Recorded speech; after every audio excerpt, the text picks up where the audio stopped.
Israel ಮತ್ತು Iran ನಡುವೆ ನಡೀತಾ ಇರುವಂತಹ ಈ ಯುದ್ಧದ ಕಾರ್ಮೋಡ ನಿಲ್ಲುವಂತಹ ಲಕ್ಷಣಗಳೇ ಕಾಣಿಸ್ತಾ ಇಲ್ಲ. ಬೇಷರತ್ ಶರಣಾದ್ರೆ ಮಾತ್ರ ಯುದ್ಧ ನಿಲ್ಲುತ್ತೆ ಅಂತ ಈಗ ಹೇಳಿಕೆ ಕೊಡಲಾಗ್ತಾ ಇದೆ.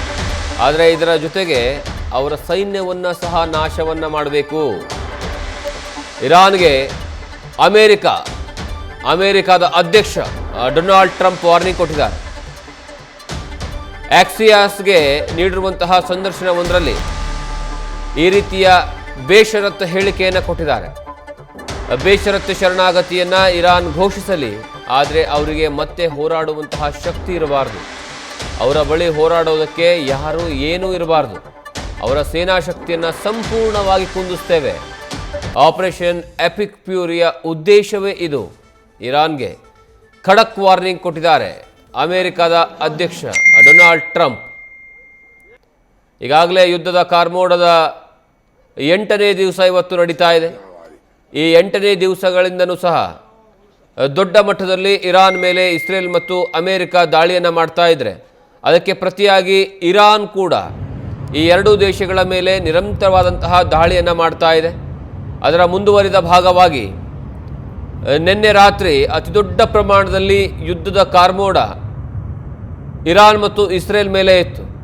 ಒಂದು ಕಡೆ ಇಸ್ರೇಲ್ನ ಪ್ರಮುಖ ನಗರಗಳ ಮೇಲೆ ದಾಳಿಯನ್ನು ಇರಾನ್ ಮಾಡ್ತಾ ಇದ್ರೆ, ಇರಾನ್ ಮೇಲೂ ಸಹ ದಾಳಿಯನ್ನು ಮಾಡುವಂತಹ ಕೆಲಸವನ್ನು ಇಸ್ರೇಲ್ ಮಾಡ್ತಾ ಇದೆ.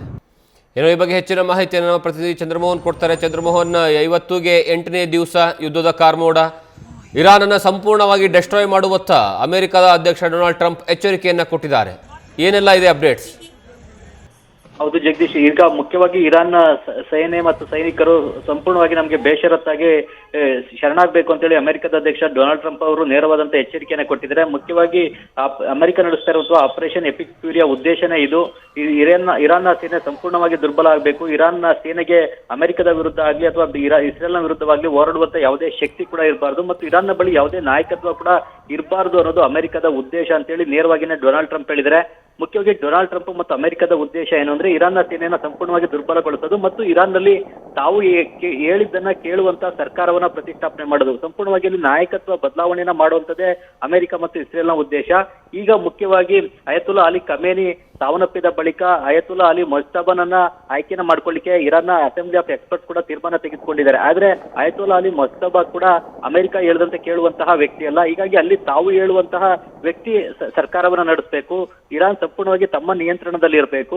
ಜೊತೆಗೆ ಇರಾನ್ ಯಾವುದೇ ಕಾರಣಕ್ಕೂ ಕೂಡ ಅಮೆರಿಕ ಆಗ್ಲಿ ಇಸ್ರೇಲ್ ಆಗ್ಲಿ ಮತ್ತು ಬೇರೆ ದೇಶಗಳ ವಿರುದ್ಧ ಯಾವುದೇ ದಾಳಿಯನ್ನು ಕೂಡ ನಡೆಸಬಾರದು. ಇರಾನ್ನ ಸೇನೆ ಸಂಪೂರ್ಣವಾಗಿ ದುರ್ಬಲ ಆಗಿರಬೇಕು. ಜೊತೆಗೆ ಭಯೋತ್ಪಾದನಾ ಸಂಘಟನೆಗಳಾದಂತಹ ಲೆಬನಾನ್ನ ಹೆಜ್ಬುಲ್ಲಾ ಮತ್ತು ಹೌತಿ ಉಗ್ರಗಾಮಿ ಸಂಘಟನೆಗಳು, ಹಮಾಸ್ ಮತ್ತು ಉಗ್ರಗಾಮಿ ಸಂಘಟನೆಗಳಿಗೆ ಇರಾನ್ ಯಾವುದೇ ಕಾರಣಕ್ಕೂ ಕೂಡ ಬೆಂಬಲವನ್ನ ನೀಡಬಾರದು.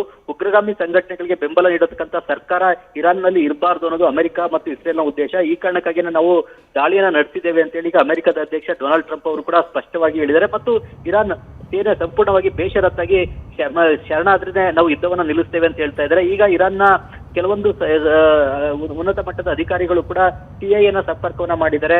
ಬ್ಯಾಕ್ ಡೋರ್ ನ ಮೂಲಕ ಮಾತುಕತೆಯನ್ನ ನಡೆಸ್ತಾ ಇದ್ದಾರೆ. ಅಮೆರಿಕ ಯುದ್ಧವನ್ನ ನಿಲ್ಲಿಸುವಂತೆ ಮನವೊಲಿಸ್ತಕ್ಕಂಥ ಕೆಲಸ ಮಾಡ್ತಾ ಇದ್ದಾರೆ. ಆದ್ರೆ ಅಮೆರಿಕ ಇದಕ್ಕೆ ಮನ್ನಣೆಯನ್ನ ಕೊಡ್ತಾ ಇಲ್ಲ, ಮಾನ್ಯತೆಯನ್ನ ಕೊಡ್ತಾ ಇಲ್ಲ. ಯಾಕೆಂತಂದ್ರೆ ಇರಾನ್ನ ಉನ್ನತ ನಾಯಕರುಗಳೇ ಬಂದು ನಮ್ಮ ಹತ್ರ ಬೇಷರತ್ತಾಗಿ ಶರಣಾಗಿ ಅವರೇ ಬಂದು ಮಾತುಕತೆ ನಡೆಸಲಿ, ಬೇಷರತ್ತಾಗಿ ಶರಣಾದ್ರೆ ಮಾತ್ರ ಯುದ್ಧವನ್ನ ನಿಲ್ಲಿಸೋಣ ಅನ್ನುವ ನಿಲುವಿಗೆ ಅಮೆರಿಕ ಬಂದಿದೆ. ಈ ಕಾರಣಕ್ಕಾಗಿ ಯುದ್ಧವನ್ನ ಈಗ ಅಮೆರಿಕ ನಿಲ್ಲಿಸ್ತಾ ಇಲ್ಲ, ಇನ್ನೂ ಕೂಡ ದಾಳಿಯನ್ನ ಮುಂದುವರೆಸಿದೆ. ಜಗದೀಶ್, ನ್ಯೂಸ್ ಫಸ್ಟ್ ನಿರ್ಭೀತಿಯಿಂದ ನಿಮ್ಮ ಪರವಾಗಿ.